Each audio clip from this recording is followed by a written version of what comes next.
আসসালামু আলাইকুম ও আদাব সকলের শুভেচ্ছা জানাই আর বাংলাভিউ রাইটকর খবরও লগে আছি আমি চৌধুরী নাদিরা। ফয়লাও শিরোনাম। সিলেট বেহুশ করার ঔষধ ছিটাইয়া এক বিদেশির বাসার ডাকাতি 5 জন বেহুশ অবস্থায় ভর্তি করা হয়েছে হাসপাতালও। সিলেট বাসের নিচে পড়িয়া দম গেছে মোটরসাইকেলে থাকা 2 জনের, হাসপাতালও রাখা হয়েছে আরো একজনের। দেশে হলতায় করোনা বেমারে মানুষ মরা 5 লাখ ছাড়াই গেছে, দম গেছে আরো 38 জনের। সিলেটের কুমারগাঁও কারেন্টের লাইনও বাজি যাওয়া লেবার শাকিল আহমদের খুব খারাপ অবস্থায় ফাটানি হয়েছে ডাকাত। সিলেটে করোনায় মারা গেছেন আরো 2 জন, হলতায় 261। গরিব মানুষের রিক্সা আর স্কুলে অনুদান দিছে সিলেটের উদ্দীপন ইন্টারন্যাশনাল ক্লাবে। অতবিল হুনছেন শিরোনাম, অখন হুনবা ফুরা খবর। সিলেট বেহুশ করার ঔষধ ছিটাইয়া এক বিদেশি বাসার মাল সামান লুটিয়া নিছে ডাকাইত হলে ও বাসার 5 জন বেহুশ অবস্থায় হাসপাতালে ভর্তি করা হয়েছে। ডাকাইত হলে বাসা থেকে নগদ টেকা আর সোনার গয়না নিছে। শনিবার হেসায় সিলেট শহরের ফাজিল চিস্ত সৌদির সিদ্দিক আলীর ফ্ল্যাটও এই ঘটনা ঘটছে। শনিবার হেসায় তার রবিবার বিয়া নইবার থুরা আক্কানো বাসার উন্দালর জানালার রড খাটিয়া ফয়লা গড় হামাইছে ডাকাইত হল। হামাইয়া গড় সব মানুষের উপরে বেহুশ করার ঔষধ ছিটাইছে। সব বেহুশ টাকায় বাসার টাকা নগদ টেকা আর সোনা গয়না লুটিয়া বাগছে ডাকাইতর দল। মাদানে এই বাসার দুয়ার আর উন্দালর জানালা বাঙ্গা দিককে আশপাশের মানুষের সন্দেহ হয়েছে। তারা জানালা বাইরে হামাইয়া দেখছেন গড়ের 5 জন মানুষ বেহুশ হইয়া ফরিতাছেন। আশপাশের মানুষে এই 5 জনের হাসপাতালে লইয়া গেছেন। ঘটনার খবর পাইয়া পুলিশ গিয়া ও বাসাত চক্কর দিয়েছে। রাত্রে 3টার দিকে একটা আওয়াজ পাইছেন। আওয়াজ পাওয়ার পরে ঘুম ভাঙার পরে ছোটো বোন একটা কইছে যে খেয়ে খাওয়ার বাদে তারা যে রুমে আছেন, যে রুমতনে কইছে যে খেয়ে খাওয়ার পরে দরজা লাগাই দিছে। দরজা লাগানি আর তারা কইতে পারে না ভিতরে আর কি তা হইছে। সিলেটও বাসর নিচে ফরিয়া মোটরসাইকেলে থাকা 2 জনের দম গেছে। এই সময় খুব দুঃখ পাইছেন মোটরসাইকেলে থাকা আরেকজন। রবিবার মাদান 2টার সময় সিলেট ঢাকা মহাসড়কের দক্ষিণ সুরমা রশিদপুর এলাকাত এই ঘটনা ঘটছে। সিলেট মহানগর পুলিশের এডিসি BM আশরাফুল্লাহ তাহেরে জানাইছেন, বাসন নিচে ফরিয়া যারা দম গেছে তারা হইলা সিলেটের গোলাপগঞ্জ উপজেলার বাগা ইউনিয়নের দৌলতপুর গাঁওর কুতুবুদ্দিনের ফুয়া তাহের আর মাসুম, দুঃখা দক্ষিণ সুরমার লালাবাজার ইউনিয়নের বিদাইল গাঁওর আব্দুল সালাম। ঘটনার সাক্ষী মানুষে কইছেন, সিলেট ঢাকা মহাসড়কের দক্ষিণ সুরমা রশিদপুর বাজারও হবিগঞ্জ এক্সপ্রেসের একটা বাসে উল্টা বাই তাকি আওয়া মোটরসাইকেল ইকটারে জাতা মারছিল। এই সময় মোটরসাইকেলে থাকা 3 জনও খুব দুঃখ পাইছা। তারারে জায়গা থেকে তুলিয়া নিয়ে উসমানী হাসপাতালে নেওয়ার বাদে ডাক্তার হলে কইছেন মাসুম আর তাহের দুনিয়াত নাই। দুঃখ পাওয়া আব্দুল সালাম রে উসমানী হাসপাতালে ভর্তি করা হয়েছে। তো আমরা আশা করি না যে হাইওয়ে রোডে এই ধরনের মর্মান্তিক দুর্ঘটনা ঘটতো, এগুলো আমরা চাই না। ড্রাইভার হলে যেভাবে গাড়ি ঘোড়া চালায় এগুলো আসলে ঠিক না। আর আমরা ডাইনিং নামতে চাইছিলাম, আমরা ডাইনিং নামতে চলে গিয়ে আসলে আমরা দেখি আমরা আর বিরাট একটা ওভারটাইম করতে গিয়ে আগে আমরা চালাইছি।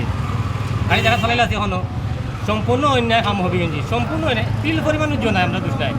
অসীন এক ভাইরাসের নাম করোনা। এখন পর্যন্ত এই ভাইরাসের ঔষধ বার হইছে না।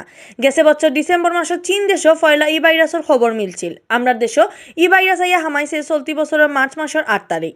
ই হিসাবে দেশে করোনা আর 10 মাস চলে গেছে। খালি নয়া করি ধরা পড়ছেন 1,500-এর উপরে আর দেশে হলতায় বেমারও পড়া মানুষ 5 লাখ ছাড়াইয়া গেছেন। ইবাইদি দেশও গেছে খাইল করোনা বেমারে দম গেছে আরো 38 জনের। গেছে খাইলর আগর 3 দিন তাকি এই বেমারে মানুষ মরা হিরবার বাড়ি গেল। রবিবার বিয়ালে স্বাস্থ্য অফিসার তাকি রুসকুল্লাহ খান বিজ্ঞপ্তি ফাটাইয়া দেশের করোনা আপডেট খবর জানানি হয়েছে। স্বাস্থ্য অধিদপ্তর তাকে ফাটাল বিজ্ঞপ্তি জানানি হয়েছে, গেছে 24 ঘন্টায় দেশের সব সরকারি বেসরকারি ল্যাব অ্যান্টিজেন টেস্ট মিলাইয়া 13,316 জনের স্যাম্পল পরীক্ষা করা হয়েছে। এই স্যাম্পলগুলো পরীক্ষা করিয়া নয়া আরো বেমারি মিলছে 1,153 জন। এখন পর্যন্ত দেশে করোনা পজিটিভ মানুষ মিলছে মোট 5,713 জন। গেছে 24 ঘন্টায় যে 38 জনের দম গেছে এর মাঝে 30 জন বেটা আর 8 জন বেটি মানুষ। ও রইয়া দেশে সকলতায় মারা গেলা 7,280 জন।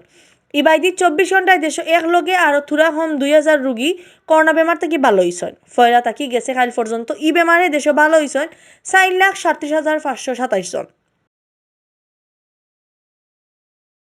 সিলেটের কুমারগাঁও কারেন্টের লাইনও কাম করার সময় ফরিয়া খুব বেশি দুঃখ পাওয়া লেবার শাকিল আহমদের ডাকাত ফাটানি হয়েছে। শনিবার রাত 10টার সময় সিলেট তাকি তারে লইয়া ঢাকার পথে দিয়ে রওনা দেওয়া হয়। তার অবস্থা খুব খারাপ ফরিয়া জানা গেছে। শনিবার বিয়ান থাকি সিলেট 132-33 কেবি গ্রেডর কুমারগাঁও সাবস্টেশনত 33 কেবি লাইন ঠিক করার কাম করছিল কয়েকজন লেবারে। বিয়াল 5:45টার সময় একজন লেবার কারেন্টও লাগি গেছে। এই সময় তার শরীর বাক্কা জায়গা ফুরি গেছে আর উফরে তাকি ফরিয়া খুব দুঃখ পাইছেন। বাদে লোকাল মানুষে তাকে তুলিয়া উসমানী হাসপাতালে ফাটাইছে। শাকিল আহমদের বাড়ি ময়মনসিংহ জেলার মুক্তাগাছা থানার তারাকান্দি গাঁৱত। শাকিলৰ বাতিজা আর লগর লেবার আকাশে জানাইছেন শাকিলৰ শরীরের বাক্কা জায়গা ফুরি গেছে আর উফরে তাকি নিচে ফরিয়া তার ফিটে দি 4টা রড হামাইছে। আরো বালা করে চিকিৎসা দেওয়ার লাগে শাকিলরে ডাহাত ফাটানি হইছে। ওই গেটের কাছে ওখানে জাম্পারিং করার জন্য দুইজন লোক ছিল আর কি। দুজন লোকের মধ্যে একজন নামতে যেয়ে পিছলে পড়ে, তারপরে আপনার গেটের মধ্যে তার হয়, ইনজিউর হয় আর কি। তো সে এখন হসপিটালে আছে। আরেকজন ওখানে উপরেই ছিল। তো এই হচ্ছে অবস্থা। ঠান্ডা পড়ার বাদ থাকি সিলেট বিভাগও ইদানিং করোনা বেমারে মানুষ মরা বাড়ি গেছে। 15-20 দিন ধরে প্রায় রোজও মানুষ মরার খবর মিলে। খাইল ই বেমারে সিলেটও মারা গেছেন 2 জন। ইবাইদি খাইল নয়া বেমারি মিলছে 32 জন আর বেমার থেকে ভালো হয়েছেন 37 জন। রবিবার বিয়ান 8টা পর্যন্ত স্বাস্থ্য অফিসার হিসাবে সিলেট বিভাগও করোনা বেমারে পড়া মোট মানুষের সংখ্যা আছিল 15,219 জন। ইবাইদি 24 ঘন্টায় হাসপাতালের বাড়ি ডাক্তারি করাইয়া আরো 37 জন করোনা বেমারি ভালো হয়েছেন। এখন পর্যন্ত পুরা সিলেট বিভাগও এই বেমার থেকে ভালো হয়েছেন 14,050 জন। সিলেট বিভাগও খাইল মারা যাওয়া 2 জনরে লইয়া এখন পর্যন্ত মারা যাওয়া মানুষের মোট সংখ্যা হইল 261 জন। এর মাঝে সিলেট জেলার 197, সুনামগঞ্জের 26, হবিগঞ্জের 16 আর মৌলভীবাজারের 22 জন। রবিবার বিয়ান পর্যন্ত পুরা সিলেট বিভাগের নানান হাসপাতালে ভর্তি আসলা 32 জন করোনা বেমারি। সিলেটের 4 জন গরিব মানুষের রিক্সা আর স্কুলে অনুদান দিছে উদ্দীপন ইন্টারন্যাশনাল ক্লাবে। লগে ক্লাবের অভিষেক অনুষ্ঠান করা হয়েছে। শুক্রবার হাইঞ্জারবাদে সিলেট শহরে হোটেলের কনফারেন্সও এই অনুষ্ঠানের আয়োজন করা হয়েছিল। সংগঠনের প্রতিষ্ঠাতা সভাপতি মিসবাউদ্দিন চৌধুরী রুফনের সভাপতিত্বে অভিষেক অনুষ্ঠানের প্রধান অতিথি আসলা সিলেট জেলা দায়রা জজ আদালতের পিপি অ্যাডভোকেট নিজামুদ্দিন। বিশেষ অতিথি আসলা সিলেট মহানগর দায়রা জজ আদালতের পিপি নৌশাদ আহমদ চৌধুরী, বিভাগীয় স্পেশাল জজ আদালতের আগর পিপি শাহ মোহাম্মদ মুশাহিদ আলী, সন্দিটুলা জামে মসজিদের মুতোয়াল্লি মহিউদ্দিন চৌধুরী স্বপন, আগর মুতোয়াল্লি সাদউদ্দিন খান সহ আরো বোধ। অতবিল দেখছেন বাংলাভিউ রাতকুর খবর। লগে থাকার লাগি ধন্যবাদ।